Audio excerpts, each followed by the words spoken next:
अस्सलाम वालेकुम वरहमतुल्लाहि वबरकातुहू। क्या हाल है आप सबका? ठीक हैं आप लोग? तबीयत कैसी है आप लोगों की? ठीक है।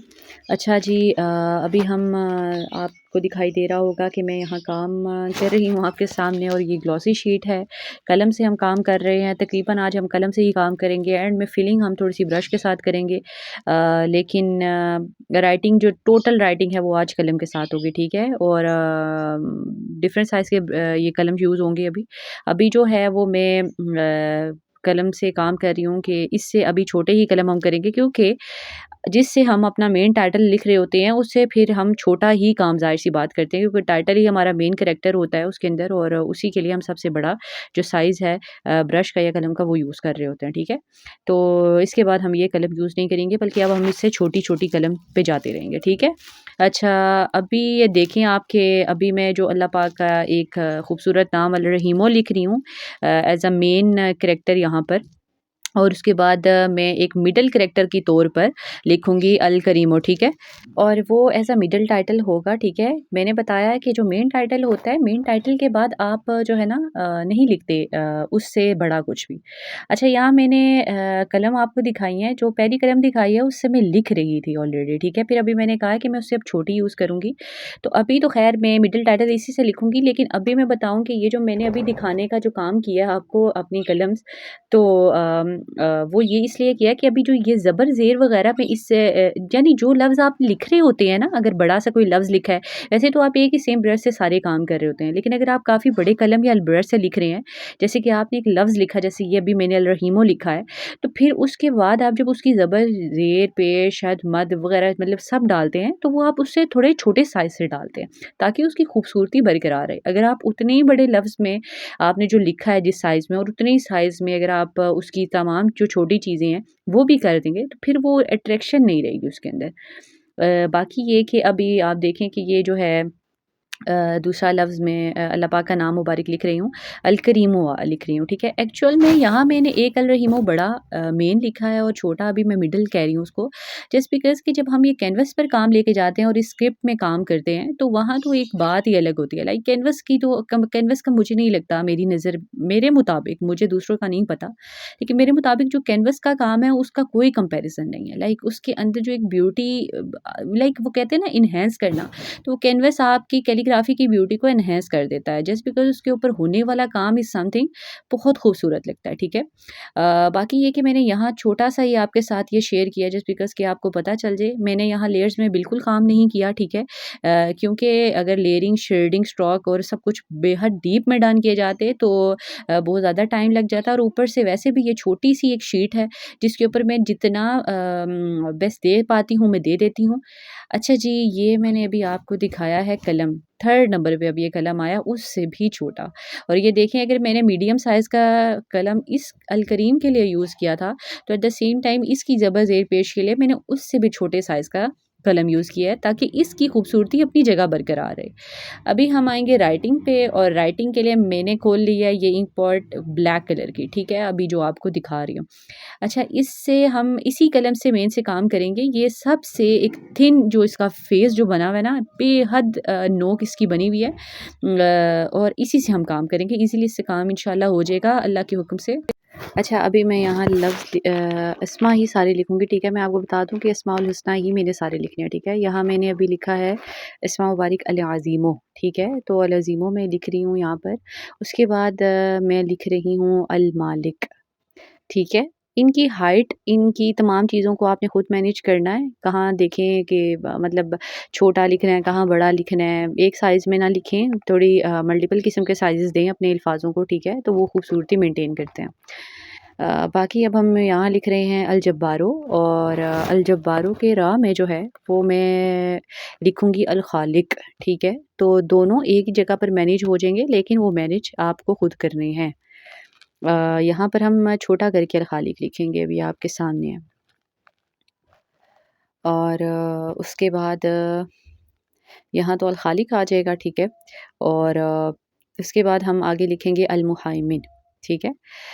यहाँ ये लिख कर मुकम्मल दिखाने की वीडियो शेयर करने का मकसद ये है कि अगर मैं सिर्फ पिक्चर शेयर करती हूँ, मैं एग्जांपल ये मैं एक्सपेक्ट करती हूँ कि कोई बिल्कुल मुकम्मल समझ लेगा, तो एट द सेम टाइम ऐसा नहीं है। क्योंकि जब मैं भी ऐसी ये बिन कैलेंडर स्टाइल कैलीग्राफीज़ की जो देखती हूँ ना पिक्चर्स वगैरह, तो कुछ ही अल्फाज या कुछ ही आयात हैं इस तरह की जो समझ आती हैं। मतलब ये नहीं होता कि आप एकदम से देख के पिक्चर को समझ जाएं। वो कुछ बेहतरीन कैलीग्राफर्स ही हैं जो कि समझ आते हैं, उनको पता होता है क्या कहाँ लिखा हुआ है। लेकिन मैं अगर अपनी बात करूँ तो मुझे एकदम से जो है ना, मैं सारी डिटेल नहीं किसी कैलीग्राफी को इस तरह की स्क्रिप्ट में देख सकती और बता सकती कि भई इस बंदे ने यहाँ पर ये लिखा है या इस बंदे ने यहाँ ये काम किया हुआ है। नहीं, ऐसा नहीं है, ठीक है? क्योंकि ये लेयर्स वर्क होता है, ठीक है? डेप्थ ऑफ फील्ड वाला वर्क जिसे आप कहते हैं, ठीक है? और उसके ऊपर मेन उभर कर टाइटल और आपके जो मिडल टाइटल हैं दिखाई दे रहे होते हैं, ठीक है? बाकी सब आपको ऐसे ही लगता है कि लेयर्स पे काम हुआ हुआ है, कहीं क्या हुआ हुआ है, कहीं क्या हुआ हुआ है। यहाँ मैंने सिर्फ़ एक ही लेयर में सिंपल काम किया है, लेकिन यहाँ मैंने थोड़ी-सा काम इस तरह से बताया है कि ये जो अल्फ़ाज़ यानी जो अस्मा मुबारक मैं लिख रही हूँ, उनके लिखने का मेरे तरीका देखें, ठीक है? कहीं मैंने रा को, कहीं उनकी ज़ेर ज़बर को, कहीं मैंने उनके कुछ-कुछ हरूफ को जो है ना, मैंने टर्न्स दिए हुए हैं। इस तरह से कहीं ऊपर जा रहे हैं, कहीं नीचे जा रहे हैं, कोई आधे आ रहे हैं, दिखाई दे रहे हैं, इस तरह से, ठीक है? तो ये उनके जो लफ्ज़ों के हरूफ के जो स्ट्रोक है ना, उनको उन पे ज़रा गौर करें। और क्योंकि यहाँ ये बहुत मिनी सी शीट है और यहाँ सब कुछ मैनेज करना at the same time is a bit difficult. तो इस वजह से मैं जितना कर सकती थी अभी मैंने यहाँ उतना किया है। कैनवस पर काम करने की बात अलग है, शीट्स पर काम करने की बात अलग है। और बाकी ये मैं अब लिख रही हूँ अलबारियो अलगफ़ारो, ठीक है? यहाँ मैं अलबारियो अलगफ़ार मैनेज करूँगी इंशाल्लाह। और उसके बाद हम जो है आगे जाएँगे। अ, मैंने यहाँ पर ये जो क्या कहते हैं, यहाँ अब मैं लिख रही हूँ, मैं लिखूँगी अल-रहमानो, ठीक है? अल-रहमानो लिख रही हूँ और अल-गफ़ूरो लिखूँगी, ठीक है? अल-रहमानो अल-गफ़ूरो। और आपको मैं बार-बार यही कह रही हूँ कि आप स्ट्रोक्स पे गौर करें, जो अल्फ़ाज़ के जो हरूफ जिस तरह मैं लिख रही हूँ, उस पे थोड़ा-सा फ़ोकस करें और देखें कि वो एक दूसरे से कैसे डिफ़रेंट दिखाई दे रहे हैं या दूसरी राइटिंग से कैसे डिफ़रेंट दिखाई दे रहे हैं।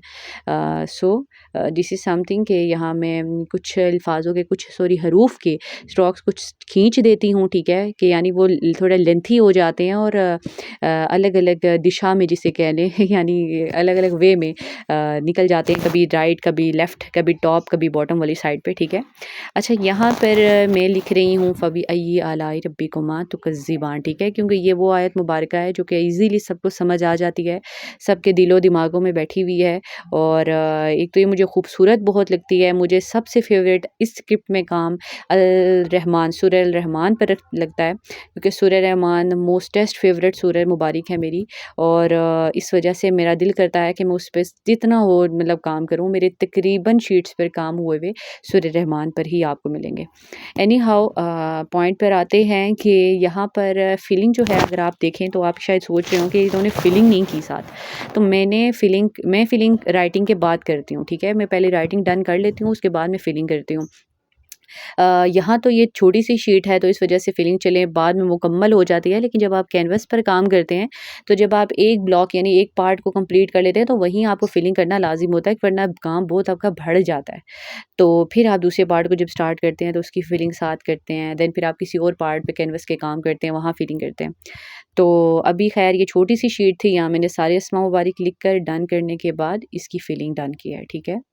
और अभी इसके बाद हम जो है कुछ शेडिंग स्ट्रोक की तरफ जाएँगे, ठीक है? जितना भी हो सका इसके अंदर वो कंप्लीट करने की कोशिश करेंगे।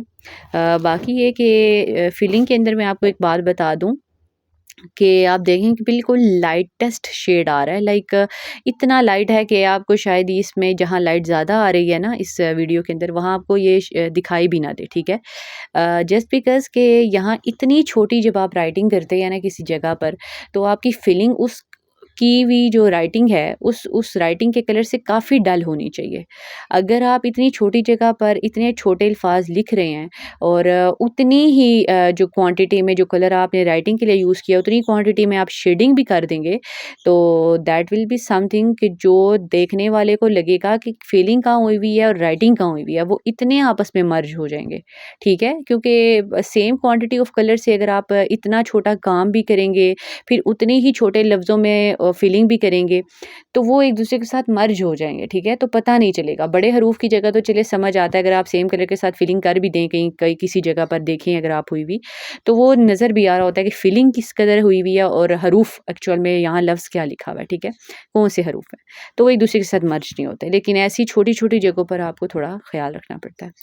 बाकी आप यहाँ देखें कि अभी हम वो कर रहे हैं, इसका शेड दे रहे हैं, स्ट्रोक सा बना रहे हैं हम इसका। ठीक है, एंड इसका रे का।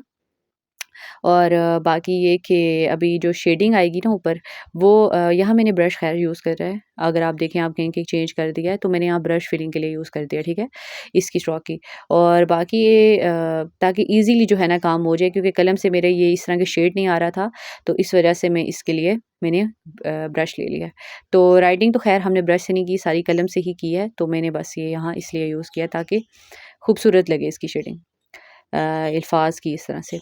और तो ये स्ट्रोक शेडिंग खैर खूबसूरती होते हैं इस स्क्रिप्ट के अंदर। एक्चुअल में जो मेन चीज़ है ना, वो है ही ये, एक तो लेयर्स के अंदर इसका काम, और दूसरा ये कि जो इसके स्ट्रोक्स देना, शेडिंग करना अल्फाजों की। लेकिन आप ये दिमाग में हमेशा रखेंगे कि जो शेड और स्ट्रोक और शेड, ये सारी चीज़ें जो डन होती हैं, वो इतने हरूफ के साथ होती हैं जितना ये अल रहीम या अल करीम मैंने लिखा हुआ है। ठीक है, जितने बाकी अस्मा मैंने छोटी सी राइटिंग के अंदर लिखे हैं, उनके अंदर आप शेडिंग तो खैर अब मैं मुझे नहीं लगता कि हो सकती है या नहीं होगी, ज़ाहिर सी बात है, क्योंकि कहाँ करेंगे जब वो लफ्ज़ इतना छोटा सा है, तो आप उसके साथ ये सारे मामलात कहाँ करेंगे। ठीक है, बाकी ऊपर जो मैंने पेश के ऊपर वो थोड़ा सा करा है ना, वो मुझसे थोड़ा सा गलत हो गया था, और उसके लिए मेरी माजरत, क्योंकि वो पेश का ही हिस्सा लग रहा है वो मैंने पेश लंबी की हुई है, जबकि ऐसा नहीं, उसका अलग से उसका एक शेड आना चाहिए था, वहाँ थोड़ी सी गलती हो गई है, वो पेश लंबी हो गई है मुझसे। बाकी यहाँ मैंने रा को इसको डन किया है यहाँ पर, और बाकी ये कि अभी इंशाल्लाह कंप्लीट होने वाला है। अलकरीम के रा पर हम सॉरी अलकरीम और अल रहीम के जो मिड वाली जगह है ना, अंदर जो थोड़ी सी तंग सी जगह है, वहाँ मैं राइटिंग करती, लेकिन मैं थक गई थी और मज़ीद टाइम नहीं था, सो दैट इज़ वाई मैंने वहाँ राइटिंग नहीं की। बाकी हम अलकरीम वाली साइड पर, यानी जो इस की शीट की जो लेफ़्ट साइड बनती है अलकरीम की, ठीक है, वहाँ मैंने राइटिंग नहीं करनी थी, वहाँ स्पेस खुली छोड़नी थी, वो वाइट ही एरिया में रहने देती। बाकी मैंने सारा काम डन कर लिया है अब, और देख लें आप लोग, और अपना बहुत ज़्यादा ख्याल रखिएगा और अल्लाह की फ़ज़ो-मान में रहें। अल्लाह ने के बाद, अल्लाह हाफ़िज़।